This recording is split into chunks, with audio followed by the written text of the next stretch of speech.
পোরশা উপজেলার সারাগাছি মোড়ে অবস্থিত মেসার্স বিসমিল্লাহ ফিলিং স্টেশনে স্থানীয় চালকদের জ্বালানি তেল না দেওয়ার অভিযোগকে কেন্দ্র করে এক চাঞ্চল্যকর পরিস্থিতির সৃষ্টি হয়েছে। আচ্ছা, কি সমস্যা? মানে পাম্পে কি তেল নেই? আমরা এখানে রেগুলার এই পাম্পে তেল নেই। হ্যাঁ এখন মনে করো আমাদের ঢাকা থেকে ঘুরে এসে 260টা তেল লাগে, সেখানে আমাদের দিচ্ছে 250টা। সরকার তো নিয়ম করছে 220টা, সেখানে আমাদের দিচ্ছে 50টা তেলে তো আমাদের গাড়ি চলবে না। ঘটনার প্রেক্ষিতে পোরশা উপজেলা নির্বাহী কর্মকর্তা জনাব রাকিবুল ইসলাম সরজমিনে পাম্পটি পরিদর্শন করেন। চালকদের অভিযোগ ছিল পাম্পে তেল থাকা সত্ত্বেও কৃত্রিম সংকট দেখিয়ে সাধারণ গ্রাহকদের ফিরিয়ে দেওয়া হচ্ছে। এতে স্থানীয় জনমনে ক্ষোভের সৃষ্টি হয়। অভিযোগের সত্যতা যাচাই করতে আজ পোরশা উপজেলা নির্বাহী কর্মকর্তা জনাব রাকিবুল ইসলাম উক্ত ফিলিং স্টেশনে উপস্থিত হন। তিনি পাম্পের তেল মজুদের বর্তমান অবস্থা এবং নথিপত্র খতিয়ে দেখেন।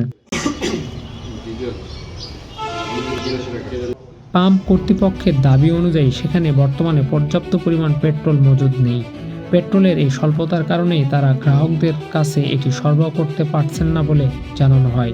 তবে পেট্রোল না থাকলেও পাম্পটিতে বর্তমানে পর্যাপ্ত পরিমাণ ডিজেল মজুদ রয়েছে।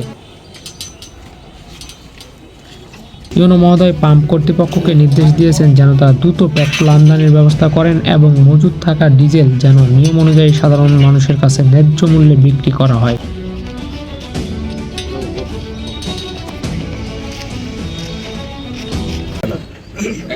এখানে পাম্প আছে আমাদের আরো 2টা, তো এখানে আছে সিসাতে আছে, কোনো পাম্প নিয়ে অভিযোগ নেই, শুধু এখান থেকে অভিযোগ।